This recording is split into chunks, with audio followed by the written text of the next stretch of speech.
Welcome to Native Calgarian and Mossy for listening. I'm your host, Michelle Robinson, speaking to you in Mohkinstsis in the Blackfoot Confederacy, home of the Niitsitapi, Tsuut'ina Dene, and the Yiharhi Nakota. I talk about history, current news, unheard news, book clubs, with special guests to give local or national issues a voice through an urban Satu Dene lens.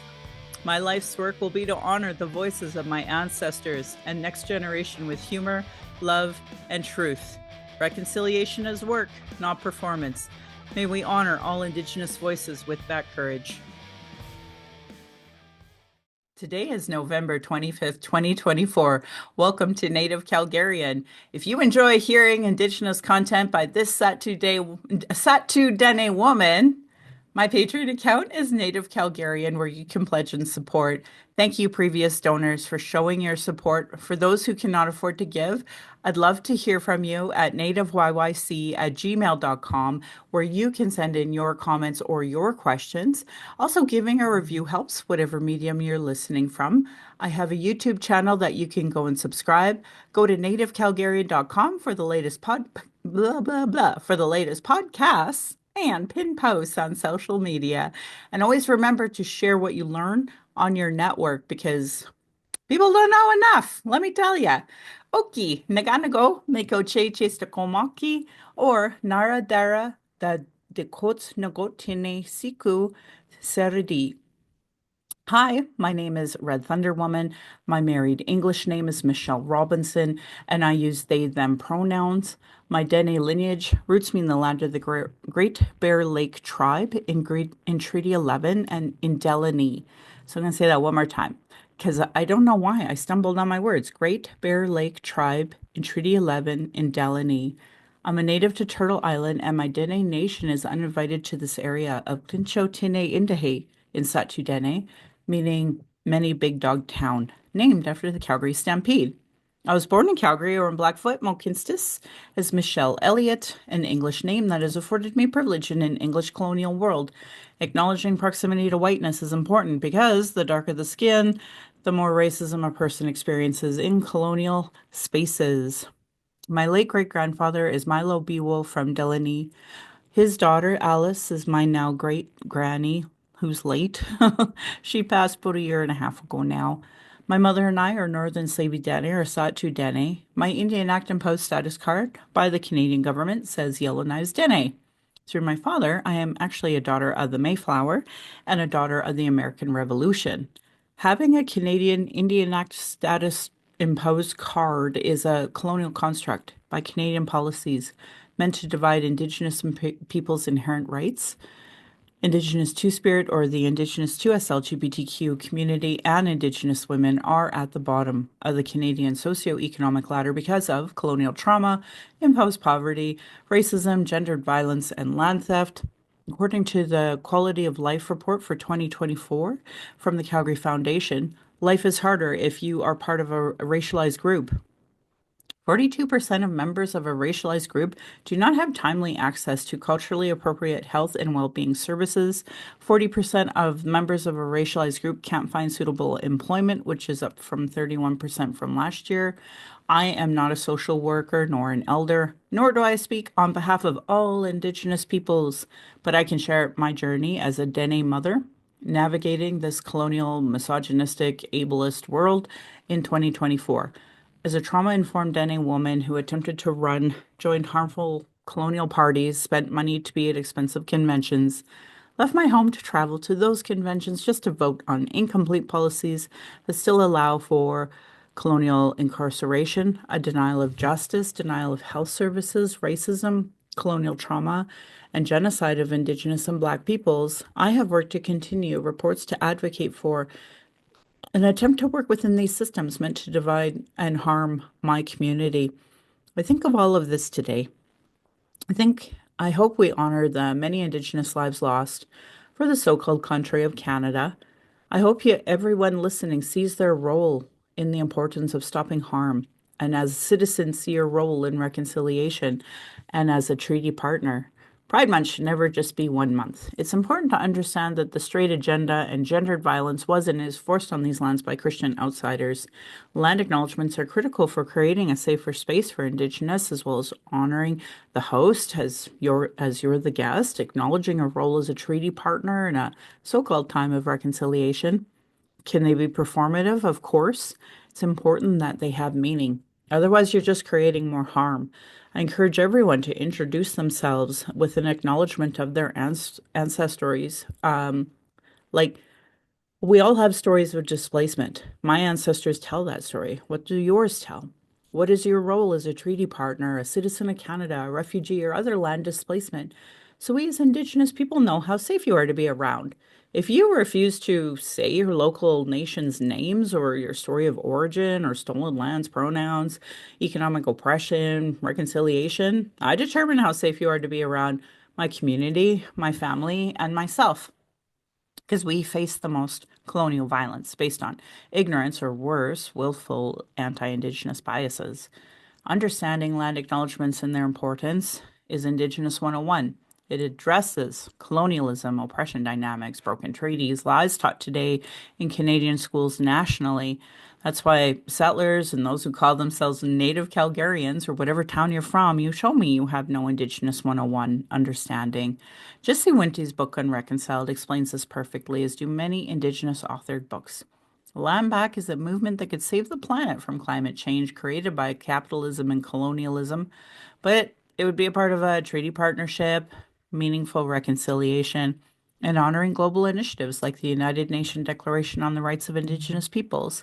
As a former drafter, I'd be happy to teach you more, but you'll have to pay me. Go to nativecalgarian.com for more. And with that, I'm going to welcome my guest and just encourage you to introduce yourself in your way. Thank you. You have an amazing radio voice. You just got that amazing voice. It's so good. Tansei, ni hao esqueo. My name is Leigh Sheldon, Cree name Pee Cho, which is the robin, gifted in that way because I work very hard for others. Swan River First Nation, also grew up very settler approach, and I could probably explain more why that that holds a piece of my story. And I follow the Woodlands Cree teachings. I'm not an elder or a knowledge keeper, but I'm definitely a person that has learned how to walk in the non-Indigenous way to becoming more Indigenous myself through my Hmm. journey. Wow. Well, thank you. Thank you for Mhm. coming. And what is Yeah. the company you're representing today? Yeah, so the company I'm representing is Indigenous Psychological Services, Kakiao Miawawin, all encompassing all. And so this is a vision that I've had when I was getting into the field of psychology and when I was saying to Creator, hey, why am I here? What am I doing? And then Creator kind of turned my life upside down and then said, I have a job for you.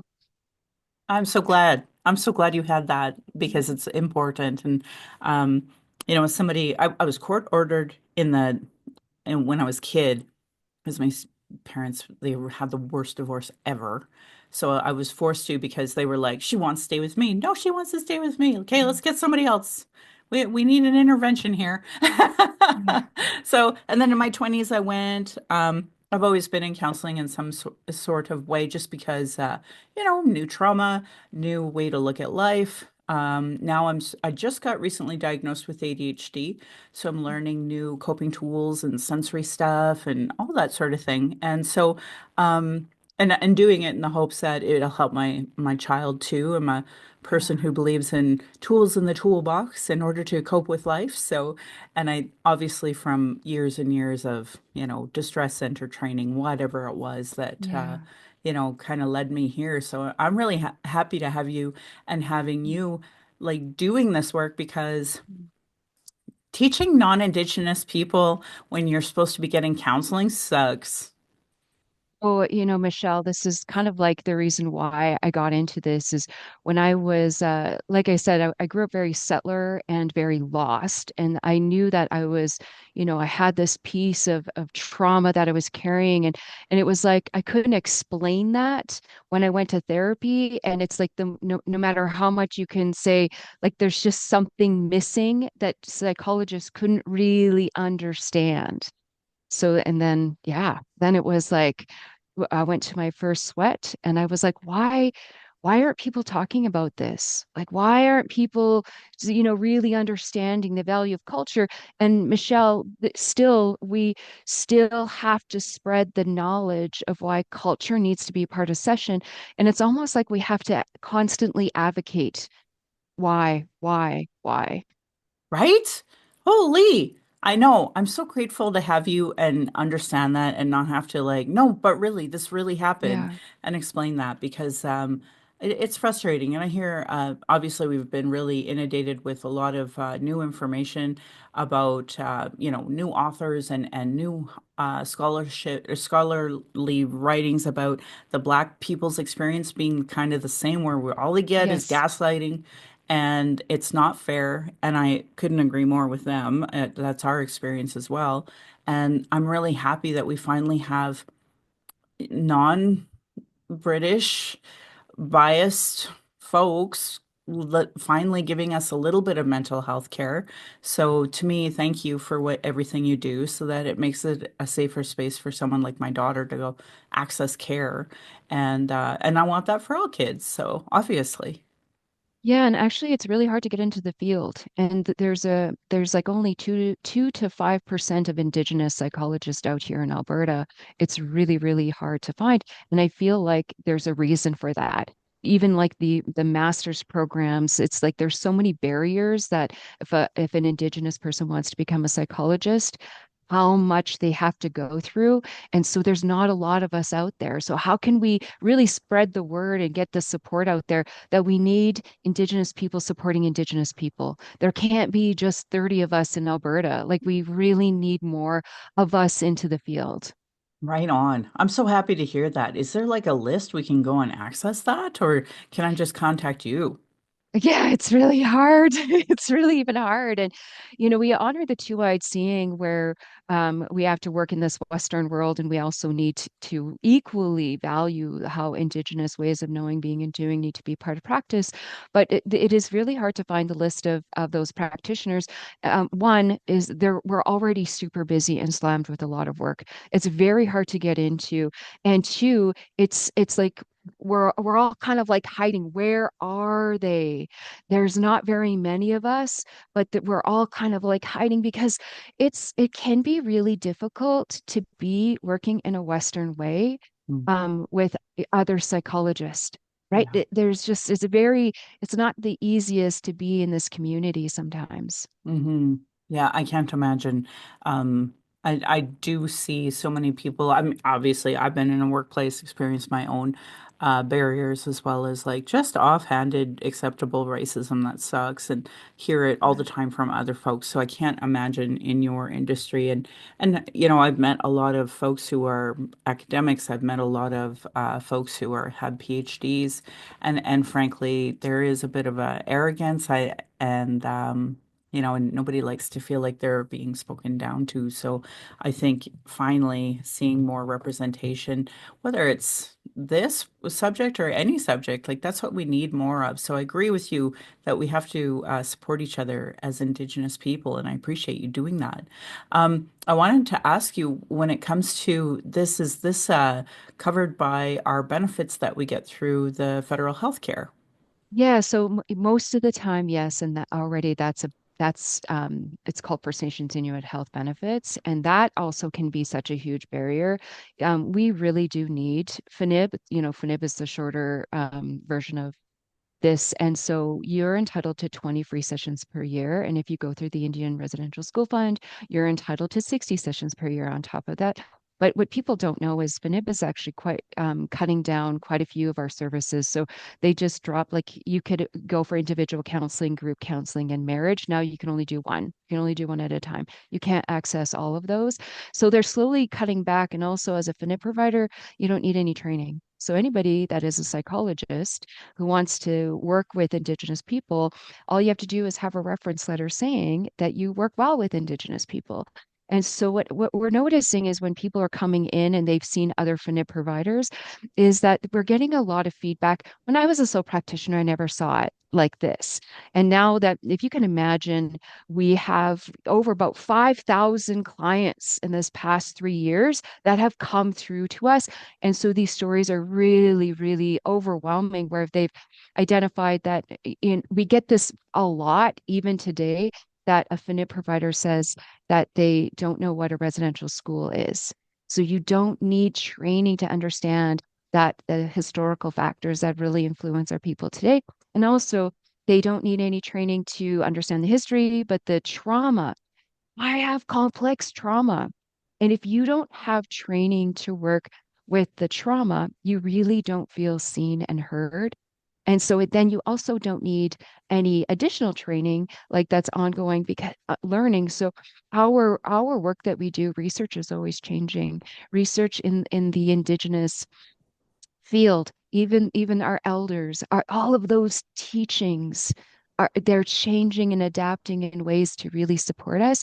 That, right now our College of Alberta Psychology Association says you only need 4 hours. You could go watch a movie that has Indigenous content. You could read about it. And so as you can tell, there's this ethical piece. And then there's a Toronto Star put out a new documentary thing. It's actually on our Facebook about even those FNIP providers that have done harm. If they're in good standing with their college, they could still provide therapy. So one of them said that, saying that residential school was a bad thing. It was clearly on this video, that was harmful to say that residential school and that it's a good thing. So if you can imagine, some people do believe that, like, and some have different experiences. But if you're walking in with an opinion or a bias or the lack of understanding or really knowing, having that eyes view of what that person has experienced and putting your experience onto the client can really do some harm. Oh God, yes. God, yes. And the other part that I think that matters a lot is colonial trauma by the state. You learn real quick. You don't tell doctors, you don't tell nurses, you don't tell Mm, psychologists or counselors that the government is bad or that the police are bad, because yeah, then they don't really help you if they have those biases to those systems. So, if there's not an understanding to that and somebody literally has trauma from, yeah. whether it be Those apprehension, systems. whether it be, Ah, policing or justice in some capacity, like the trauma is real. And I don't understand how we're still having to explain that to the doctors. Like I have to all the time. And we have new folks here, whether it's pharmacists or whichever. So, yeah, I just feel like my life is teaching even if I don't want to. Like you just don't even have a choice but to educate a pharmacist, educate a doctor, educate, and I hate it. It's like I should just be allowed to exist in this world and get health care just like anybody else without, my stepmom from Austria having to relive what it was like to immigrate to Canada or something. Like, yeah. the expectation for us to just educate through our trauma is ridiculous. So I'm grateful that there's a shift. I'm grateful that there's a little more understanding now. I do wish these bodies would take reconciliation more seriously. We had a law society out here in Calgary too, or in Alberta, that also tried to do the Indian residential school denialism as well. And, very harmful, very horrible, because at the end of the day, why our trauma and why seeing people deny us in that way isn't seen for the trauma it is. Like, I feel like we should be allowed to sue them for it. Literally, the Law Society of Alberta should get sued for that Mhm. trauma that they just imposed on all natives by trying to gaslight us. Um, Yeah. so yeah, anyway, I guess what matters is that what we can do is move forward with Mhm. some of these benefits, but as you said, there's so many barriers, unfortunately. Um, Somebody assumed I'd get free gas, and I was like, oh my God. And he's like, oh, I bet you really like those benefits, like free Yeah. gas. And all I kept thinking was my limited counseling that I can access, Yeah. very scrutinized and having to go through more crap in order to access it, unfortunately. So, and with missing and murdered Indigenous women, girls, Two-Spirit, and our men as well Hmm. are dying in the hands of police. It seems like all the time now. Um, these are real traumas and we have to we need a place to talk to them. And I still haven't found victim services really pivot enough to understand our complex needs. So I'm grateful that you're doing this work. And yeah, do you want to elaborate all Mm. more on the benefits or any of the access Yeah. in general? Like, do you go through Zoom or is it in Yeah. person? Yeah. So we actually have multiple offices everywhere and we're expanding across Canada. And I just want to say, Michelle, that people are looking for this kind of service. So we would have about 14,000 hits on our Google last month. We when we first started out, it's kind of like because I've had to hire more providers that are willing to take the training and want to be passionate about working with Indigenous people.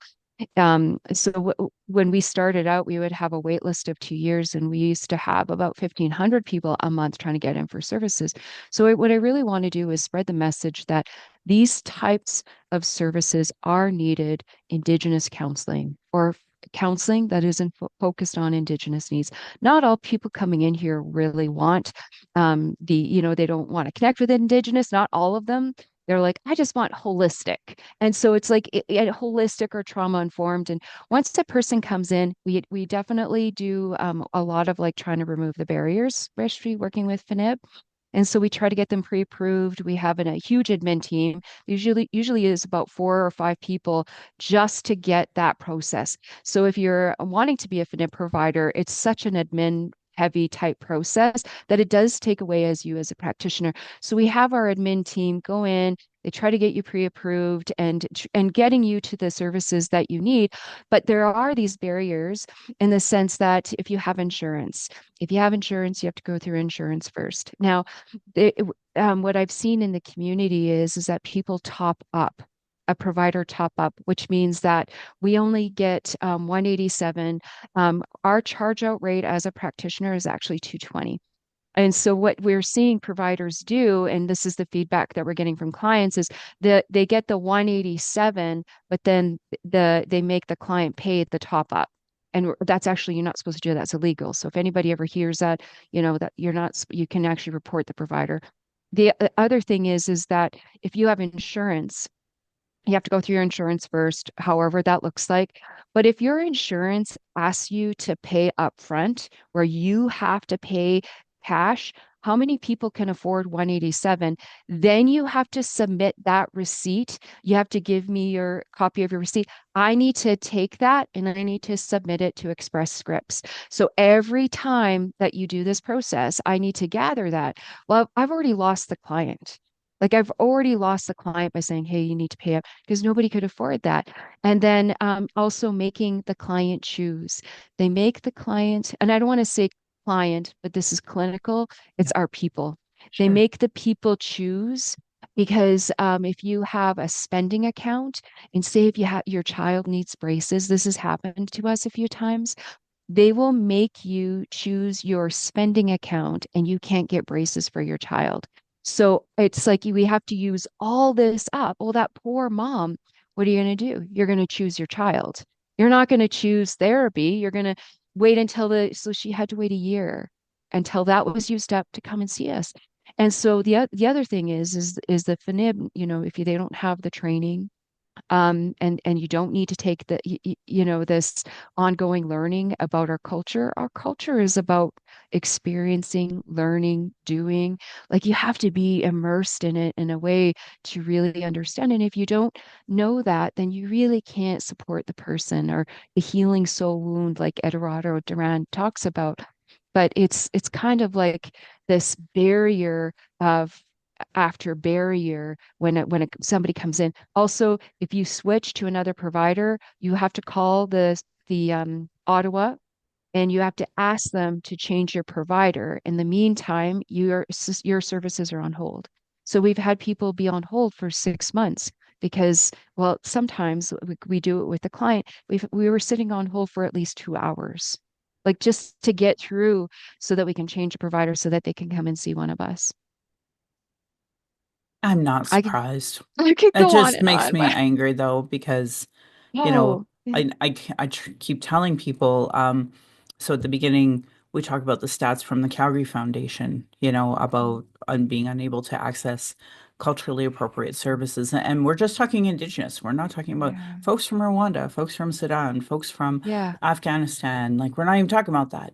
And it's so frustrating to me how, Eurocentric and colonial paperwork this all is. People think we have these amazing benefits, but I can tell you, I have like you see how much gray hair I have. And Me this too. is I'm like getting it. dealing with Indian affairs, like what in some Yeah, capacity, right? Like they're so ridiculous. And I mean, every Canadian's like, "Oh my God, we all hate working with government." Rah, rah, rah, rah. But literally, this department was yeah, made to make my life a living hell. That was the whole purpose of it. That's the right. purpose of Indian affairs in general, and we haven't chose to fix it. We still have people who apparently there's a lot of pretend Indians in there too, but that's a whole other episode for another day.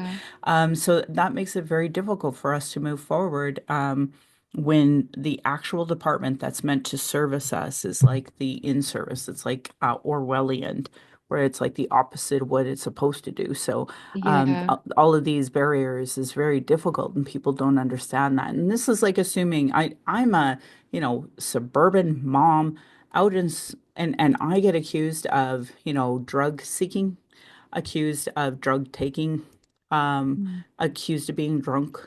And I'm just in the middle of suburbia here doing my thing. And this is how I'm treated. I can't Yeah. imagine how somebody who, single mother, that's Yeah. a sad part of our world. If you're a single mom, you get discriminated against. If you are unhoused, you're completely discriminated against in every capacity. So, I just think of all these barriers that our people are facing. And if I'm facing them as a, Yeah. and what are other people going through as well? So I appreciate you describing some of these barriers for especially our settler listeners who just I don't know, man. Some days I don't understand, like, what is it you are learning from us here? But maybe Yeah. hearing that these barriers are very difficult will help them see. And I've, I really want to ask you about ADHD and autism because it's Hmm. new in my life, and I'm Hmm. learning that self-diagnosis is valid, but it is very difficult for my clearly autistic brain to be okay with that because it's like, no, we have a process. You're a professional. You're supposed to give me the yes or no, assuming you're unbiased. And that is what happened, is that the small bit of services I was allowed to access were from somebody clearly very biased. Yeah. He said, I make eye contact, I have some friends, and I can carry on a conversation. So I don't meet the markers to even be assessed for autism. And I was like, wow, that's a lot of fun. So Hmm. yeah, and I'm one of the few lucky people to have a family doctor. And my family Hmm. doctor is a new immigrant. I've had to educate her, which clearly you can see she does not appreciate. So yeah, it's just a hot mess in my opinion, when it comes to Hmm. trying to access this care. So what do you think of ADHD, autism? If you're under Yeah. 18 and if you're over 18, how do we go about doing this? And I ask because whenever I talk about it, you'd be shocked at how many people think they can tell me what I can and cannot do. And I'm like, I don't see doctor after your name, and I don't see you Hmm. as Indigenous. So Yeah. Yeah, so I just want to say I'm not a doctor, and also the research that Grant Bruno is bringing out is phenomenal about autism and in the Indigenous communities. And so what I do is I study Indigenous trauma. So I really look at the brain and the nervous system, and we see the autism and ADHD in the trauma, right? So there's this thing called your HPA axis, which is your hypothalamus pituitary and your adrenal cortex. And part of the brain of complex trauma is you've got your survival brain right here in the back part, we call the black. We have your mid part of the brain, which is this signal. It receives a signal, or it's like your limbic system, it's your emotional. And then you have your front part of your brain, which is your thinker. And I call it the blue part of my brain. When it comes to trauma, or trauma passed down, intergenerational trauma, blood trauma, genocide trauma, only one part can work at a time. So, what I mean by that is you're either in activation, this reaction, or you're sensing into safety or not safe, or you're thinking and you're calm and you're connected. And so, Indigenous trauma means that these parts have difficulty communicating. So, we see more ADHD or we see more autism because this part of the autism brain of I can connect and have eye contact and take I can understand what you're thinking is really about this part up here. And so the research that I do from Peter Levine's somatic experiencing, somatic attachment, even like the EMDR and polyvagal, is to restore parts of these brain because is automatically when we sense something, there's a part of our brain, this right here, that says I'm going to scan for danger and I don't feel safe, or I can't be calm. So I'm going to put all of this information into this where I'm in my beats faster. I can't quite think. And here's where we get a little of those ADHD symptoms of I can't sit still. I need to be moving. I got to be doing something. I need to be thinking about all of these things. Like when we have ADHD, we're thinking about this and we're comfortable thinking those things. But when we're calm, we could narrow in on one topic. And so with an HPA axis compromise because of genocide, is that these stop talking to each other and they stop working in sync. And so one part of the brain is firing more than the other, and this one doesn't know how to turn off. So the overuse of certain functions of the brain really impact our ability to want to sit still or be able to connect in a way of, one of the autism is that it's like we connect and then it's too much. We can connect and it could be too much. And so I could be wrong, right? I'm not a doctor, but what I do is I study the brain and how parts of the brain lose the communication that all of a sudden we become a little bit more scattered Mm. with certain thought processes, or we do these behaviors that are like, I need a structure and routine. I got to see the bigger picture, which is also really helpful for autism. I need to take a step back and see a bigger picture of what is happening here and kind of have it lay out in a good structure and routine. And with the ADHD, it's how do I hold this thought and still be regulated? Because that could be very Mm. difficult. Mm. Oh, I love that. So if you are under 18 or over 18, how do we even access to determine all of these things of, how to get assessed, how to go through that? Do we just contact your office and go start that process? Well, I think that to see somebody who does those assessments, like I would maybe follow Grant Bruno's, like he actually is in the lead of the autism community here in Edmonton.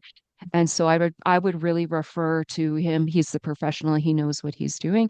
Also, assessments are really good. But if you have somebody like Jasmine Fullard who does assessments for Indigenous people, I would definitely connect with her because she considers all of these things and does it in a very holistic medicine wheel type of an approach.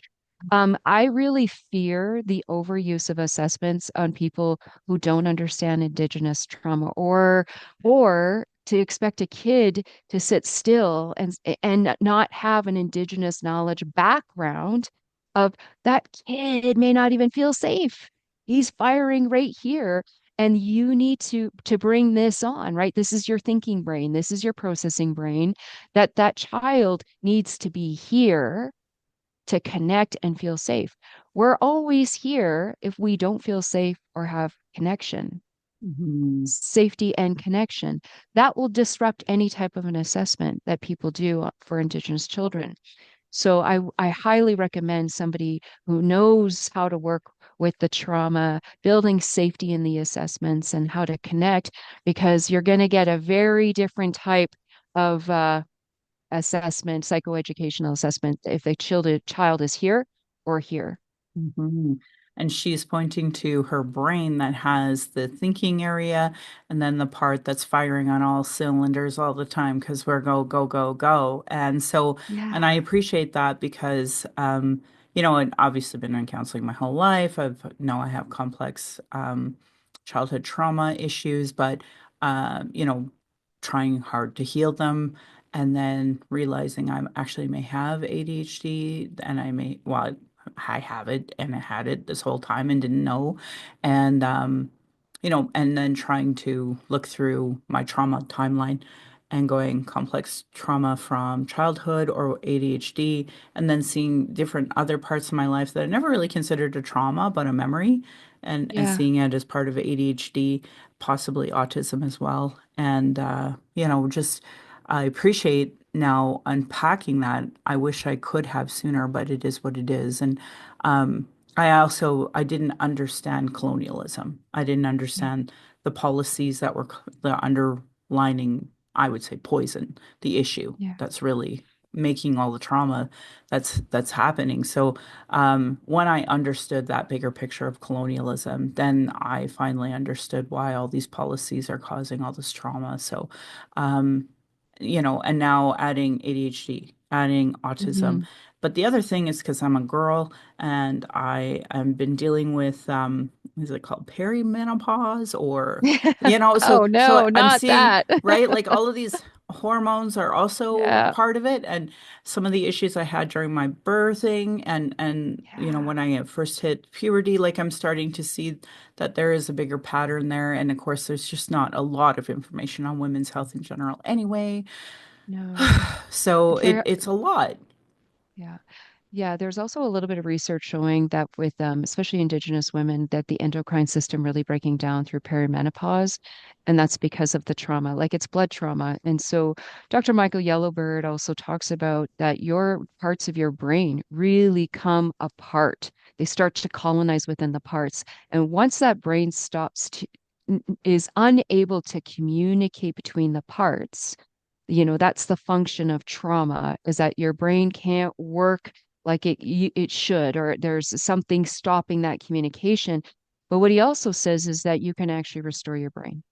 Yeah. He also says that you have this ability to really fire neural pathways in a way that ADHD is manageable. But you have to really work with your brain. And same with the autism, is that how do you work with those pieces of your brain to get them to fire again?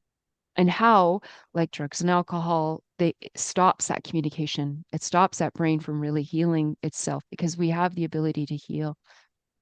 Now, I thought I heard you say EMDR. Hmm. Yeah, my counselor is big on that. So I've Yeah. been trying to work with them on that for me, basically rebuilding new pathways to get my brain to, Yeah. have some fun. Um, Probably the bigger thing that I'm working on, but just trying to get it to regenerate, Yeah. basically.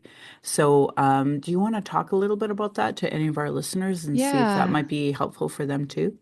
Yes, EMDR is actually really helpful for ADHD. Also, to take that training, it's good to have somebody who really knows about intergenerational trauma. And so, Michelle, how I got into this is that I wanted to take all these trainings. If I'm going to open an agency, I better know my shit. Is that okay that I swore? I'm so sorry. Like Oh yeah. I gotta know, I gotta know my stuff. And so I ended up taking all these trainings, right? And polyvagal, somatic experience, somatic attachment, EMDR. And what I found was they all kind of say the same thing about what our culture is saying, is that safety, connection. Now, EMDR training is really phenomenal because your right part of your brain governs all those negative thoughts and negative activation, and it governs this even the negative senses like that you feel very negative about, and it's also your expression part of your brain. You need to express it, And then your left part of your brain is all about the language. It's very logical, sometimes very cold. I'm not going to cry unless somebody's died. Like that's very cold, right? So Mhm. that's the left, and it also governs all positive emotions. Your right brain actually connects to 80% of your body and your nervous system through that vagus nerve.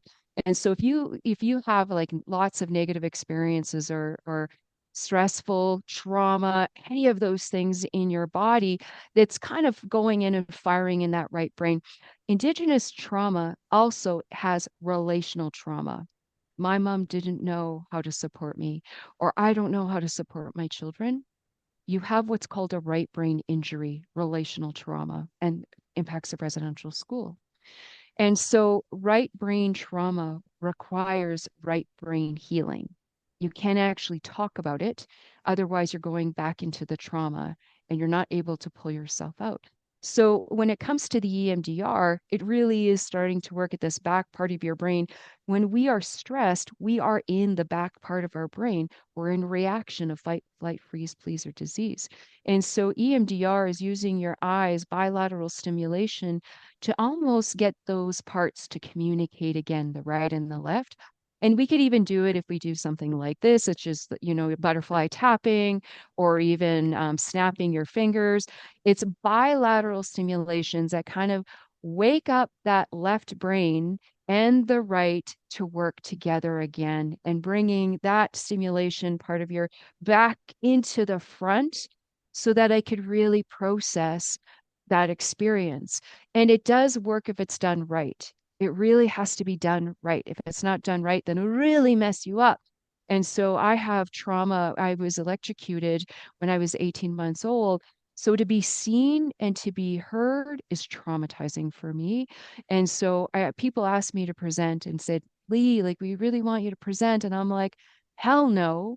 If people see me, I will become paralyzed with activation where I'm uncontrollably shaking that I can't focus and be in the front part of my brain. So I did EMDR and it took about 4 or 5 different sessions so that people could see me, that I could be seen and not have this activation and be paralyzed. And I present all the time now. So it works. It's phenomenal. But also not just one modality, like you need multiple modalities when it comes to complex trauma. Mhm. I love that. Thank you for explaining it. I hope that our listeners really enjoyed it as well. Um, it just seems like it's a common conversation for me to be having more and more when I'm with Indigenous people. We're actually talking about real healing and not just, you know, superficial things at the end of the day. For me, I think it's important that my daughter especially, understand the options available to them. And I want that for all kids. I want them moving Mm. forward.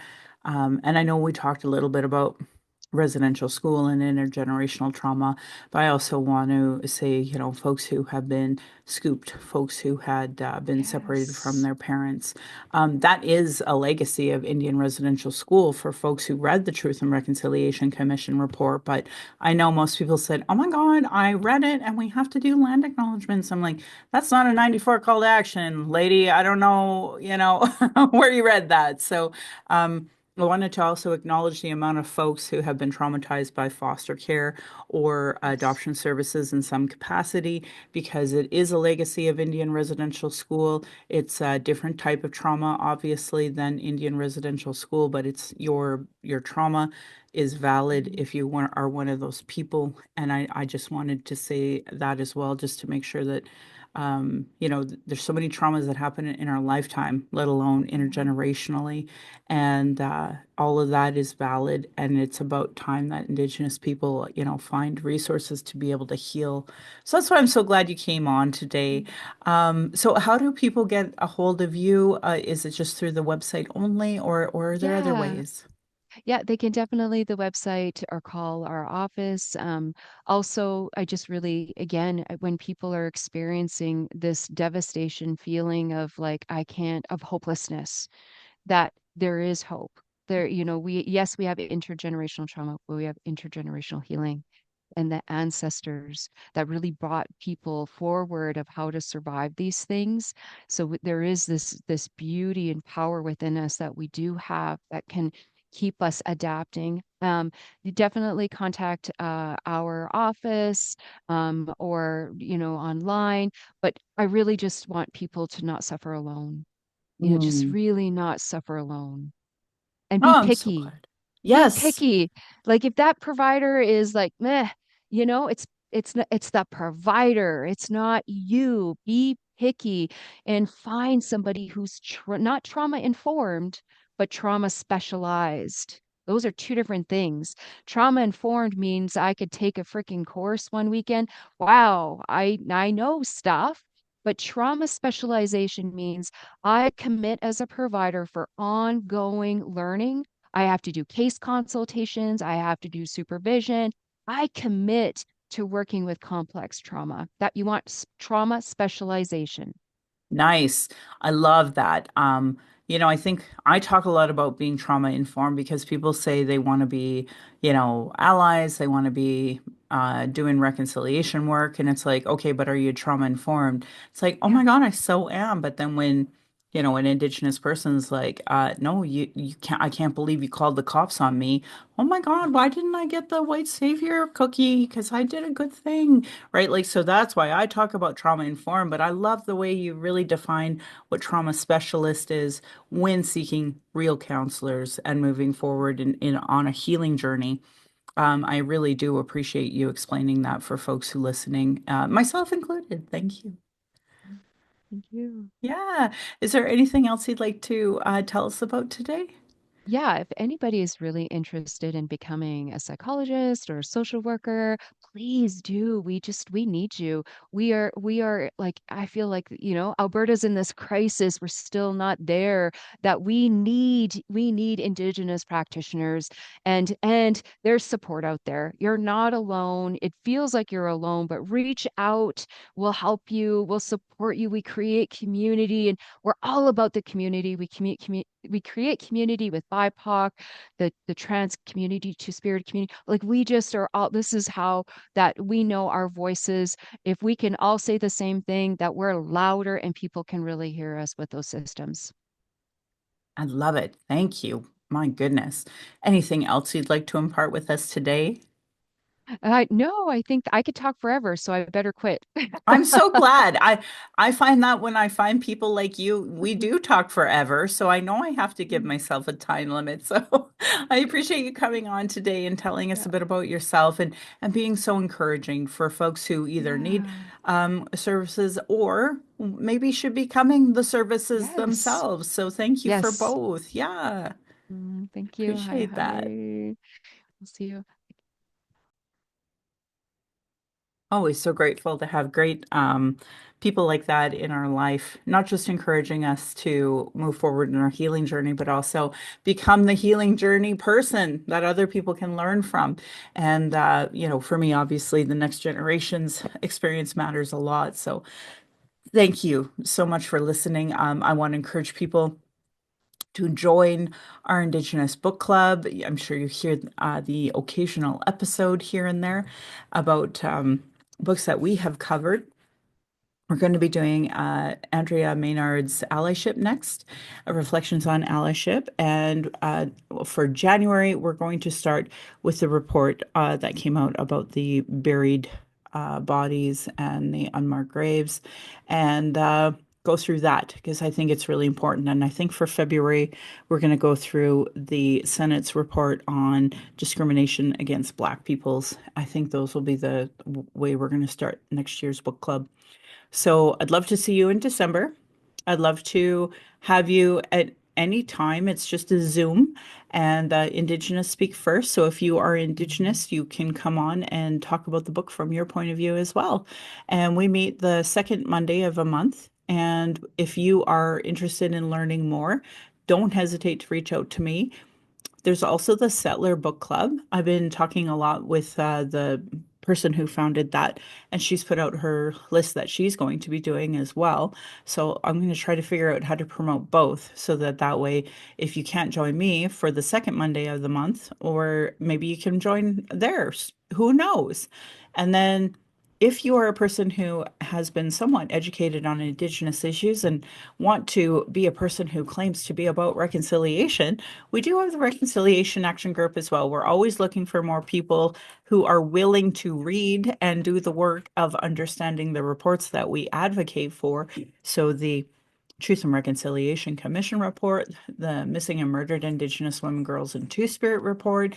We're just talking now about the Indigenous Economic Strategy as another one that gives us lots of, points to draw from when trying to advocate for real reconciliation. So tons of stuff out there for us. I've talked a lot about the treaty right to health. That is a wonderful document with more recommendations as well. So lots to learn, lots to do. But if you feel like you have a good grasp on these things and want to do some work, don't hesitate to reach out to us here in Calgary. But if you're not in Calgary, that's not an excuse. There is a reconciliation committee somewhere. There should be one in every single business, church, etc. So if you don't see one, start one because telling me, oh my God, there's not one here is not an excuse for me, dudes and dudettes, and those who are non-binary dudettes. Yeah, start doing the work, folks. I'm proud that this podcast gives solutions, cultural safety training, cultural first aid to create a safer space for Indigenous people of color, those with disabilities, and to us LGBTQ. The 2024 Quality of Life report from the Calgary Foundation says that 87% of members of a racialized group have experienced discrimination based on religion, ethnicity, skin color, culture, language, accent, gender, or sexual orientation at least sometime. 50% of Calgarians claim to be committed to anti-racism, diversity, equity, and inclusion, but their voting doesn't reflect that, and neither do their policies. So I think we have a lot of folks who are very guilty of thinking they're committed to this and not doing the work of actually being committed to it.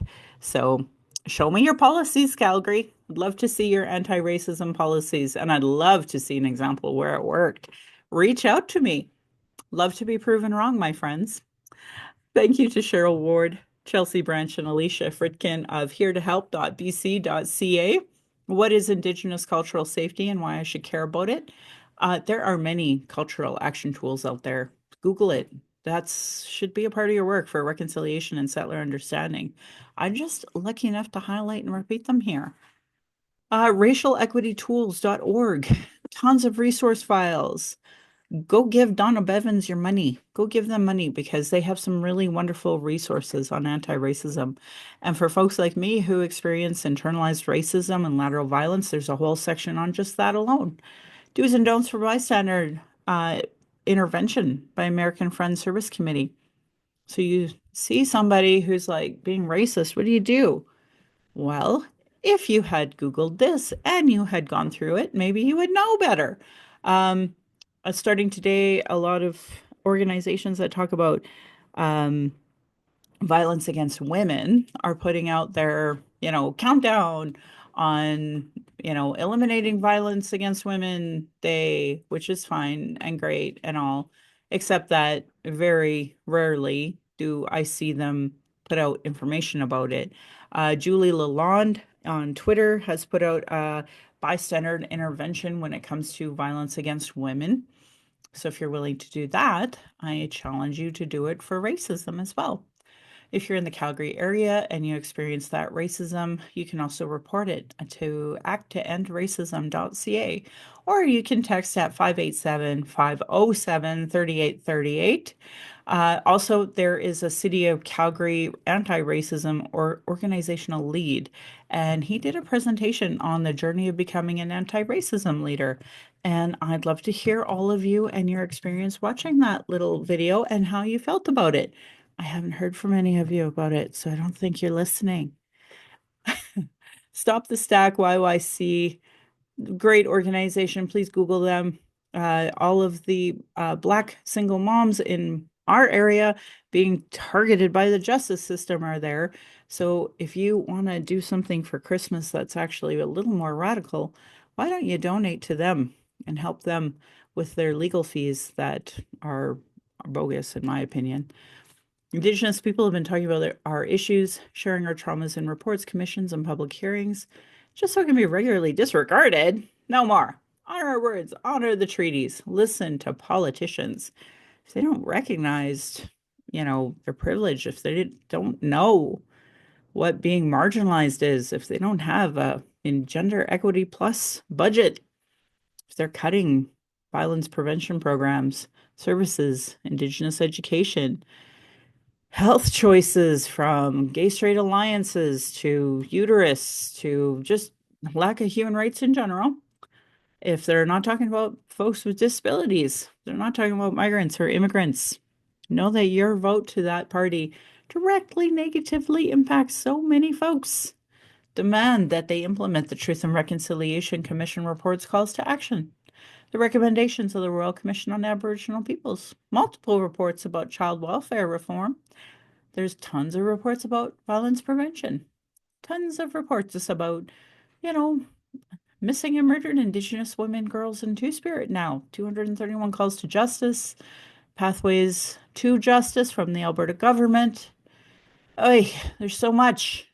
Locally, we have the White Goose Flying Report. Denying all these reports is a form of abuse called gaslighting. Our people are experiencing extreme racism in all institutions from mental health, educational, justice, work, all the institutions with multiple reports that say that. Demand change. Demand change from election platforms, politicians. If they don't understand all of this, they have no business running. For all non-Indigenous Canadians, you can Google how to be a good ally. The Calgary Foundation has a great ally toolkit. I have asked people who want to be our allies to like and follow and share from Aboriginal Alert or Missing Children Society of Canada instead of the police. I don't see a lot of that sharing. But yeah, there are folks that are, um, less like I mean, I've been blocked from the Calgary police once. They unblocked me, but the point is that they discriminate. So when you only share police site stuff, you're missing the very people who it's for, actually. Anyway, demand urgent action to protect the lives of Indigenous women, girls, Two-Spirit, and gender diverse experiencing homelessness at womenshomelessness.ca. We are experiencing a drug poisoning crisis in North America, across Canada, and in Alberta, we have over 10,000 deaths since 2016. And they're disproportionately Indigenous because, as we talked about today, the barriers to get culturally appropriate access to mental health is nearly next to impossible, but not totally impossible, which is why we had our guest today, and why I give these resources as well. So if you know someone who is using substances or you are, please do not use alone. If you are using alone, you can contact the National Overdose Response Service at 888-688-NORS for support to create safety plans. You can also download the Brave, Lifeguard, or Doors app. Our naloxone kits here in Alberta have the Doors app right on them. And they do that because Alberta's app is not very transparent about what it is they're doing. So anyway, there's lots of options there to help you. Freedom's Path Recovery Society.ca is a place that you can donate as well.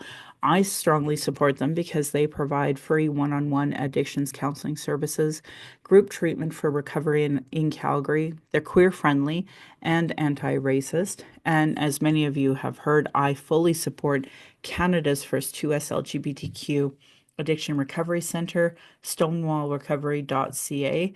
Give Stephen a phone call if you need them. If you're experiencing emotional distress after anything I talked about today and need to talk, you can call the First Nation and Inuit Hope for Wellness Helpline at 855-242-3310. You can go to hopeforwellness.ca. If more related to missing and murdered Indigenous women, girls, and Two Spirit, you can go to 844-413-6649. Also, if you're in Alberta, there's a 60 Scoop Indigenous Society of Alberta at ssisa.ca. It is not a crisis hotline, but at least it's another resource for folks. Indian Residential School Survivor and Family Hotline is 866-925-4419. Kids Help Phone is 1-800-668-6868. And they also have a Natives Youth Crisis Hotline at 877-209-1266. The LGBTQ LGBT youth line no longer exists, but you can text at 647-694-4275 or go to youthline.ca for more. For non-Indigenous, there's usually a functioning distress line or 211, or you can use the national phone number of 988-988. Text, and you can go to 988.ca as well if you have access to a website. For folks who are 2S LGBTQ+, Toronto has a new crisis response pilot led by the Two Spirit people of First Nations in partnership with two other organizations. You just call 211 if you are in this Division 14. You can find out more at the number 2 spirits.org. For my American friends, and I appreciate all of my international listeners, you can go to Two Spirit Identity strongheartshelpline.org at 1-844-7 native or 1-844-762-8433. Back in Canada, we have itgetsbettercanada.org that has tons of resources for 2S LGBTQ+. Just a warning for QT BIPOC. I've seen some of the organizations listed in Alberta, and they do not practice anti-racism nor have Indigenous education, so you may want to try the Missing and Murdered Indigenous Women, Girls, Two Spirit, and Trans line instead. Violence is my everyday reality. Every Indigenous generation has faced it. This is self-care, how I take my power back. It's why I started my podcast to speak freely without interruption, tone policing, leadership shaming, gaslighting questions, as many people don't want to hear my opinion, but sure like to tell me their uninformed one, even though we are constantly surveilled. Our protests, our vigils, our rights, our kids going into a school, our kids going to the mall. It's ridiculous. I share information on all of this daily. It is really unacceptable to say it anymore. Please follow social media content creators that you like and learn about being trauma informed. We talked a little bit about it today. Folks like me are dealing with internalized racism and gatekeepers who survive off the status quo. So, these things don't change. They can change if we all work together. But very disappointed in what I see at times when it comes to this change. Internal and external racism is everyday reality for me, Indigenous people in general, folks with disabilities, QT, BIPOC, and more. Masicho to my ancestors, though, to my granny Alice, my mom, you are what strength looks like through your example. I want to thank my dad for teaching me to be strong and blunt, my stepmom for showing me her proud Austrian family and culture. Um, I want to say thank you to my husband. He is, my husband, my childhood friend, father of our child, and he's been my support down this journey of understanding Canada. He doesn't just produce and edit this show. No, no, he has witnessed decades of racism and sexism. And to our child, we are blessed to learn from you daily. We are honored you chose us. You give me daily accountability to be a better and stronger person. I hope my family will be proud in the future of us discussing these things. I honor the Blackfoot as the elders and members have been so kind to me on my Red Road journey. Elder Red Crane taught me how to pronounce my spirit name, and Leonard Kenny taught me how to pronounce it in Satu Dene. My humblest apologies to elders, language keepers, and people who know as I try to learn proper pronunciation. And yeah, thanks Canada for taking that away. I really appreciate that. My Patreon account is Native Calgarian, where you can pledge and support. Thank you, previous donors, for showing your support. If you value listening or watching and can afford to give, thank you. For those who cannot afford to give, I'd love to hear from you at nativeyyc@gmail.com, where you can send in your comments or questions. I also have a YouTube channel that you can go and subscribe. Go to nativecalgarian.com for the latest podcasts and pin posts on social media. And I would like to say that speaking of social media, I am now on the Blue Sky, I'm on Threads, and I'm completely off of Twitter in the hopes that I can erase all my tweets. We shall see if Mr. Musk makes a new change on that. Anyway, I always talk about dark things, but I do uh, really believe that life has way more happiness than sadness in general. You just have to look for it. And here in Calgary, we had one of the biggest dumps we've had in a while. So now the snow is here and it is here to stay. And so, for me, I had some memories of just seeing my dogs running through the snow. We've now lost three dogs in the same place, and just the course of life. And now we have, our Mr. Hugo Boss, and watching him so proudly walk around in his little booties. I actually posted a small TikTok about that. And right away, everyone's like, "Oh my God, where do you get those?" And I'm like, "God, I wish TikTok would pay content creators." Anyway, I always end everyone by giving side eye to those Calgary rabbits. You're lucky I'm not tradish. And my beautiful cousin would respond, or you'd be in my dish. So thank you folks for listening.